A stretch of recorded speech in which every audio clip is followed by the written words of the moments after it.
मित्रांनो, एका इंटरव्ह्यू दरम्यान ब्रायन लाराने त्या बॅट्समनचे नाव सांगितले आहे जो त्यांच्या मते सचिनपेक्षाही टॅलेंटेड होता। तसे तर वर्ल्ड क्रिकेटमध्ये आतापर्यंत सर्वात महान फलंदाजांमध्ये Don Bradman, Sachin Tendulkar, Vivian Richards आणि ब्रायन लारा यांचा समावेश होतो। मात्र ब्रायन लारा यांचे मत ह्यापेक्षा वेगळे आहे। वेस्ट इंडिजचे माजी कर्णधार आणि बॅट्समन कार्ल हुपर यांना लारा सर्वश्रेष्ठ आणि टॅलेंटेड बॅट्समन मानतात। इंटरव्ह्यू दरम्यान ब्रायन लारा म्हणाले, ह्या गोष्टीत जराही शंका नाही की कार्ल हुपर आजवरच्या सर्व फलंदाजांपैकी सर्वश्रेष्ठ फलंदाज होते। मी तर हे म्हणणार की माझ्यातील किंवा सचिनमधील टॅलेंट सुद्धा त्यांच्यातील प्रतिभेच्या आसपासही नव्हते।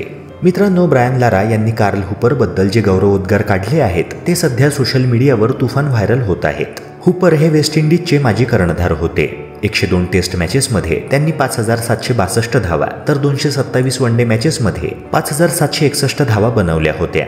टेस्टमध्ये 13 शतक आणि 27 अर्धशतक त्यांच्या नावे आहेत, तर वनडेमध्ये 7 शतक आणि 29 अर्धशतक त्यांच्या नावे आहेत।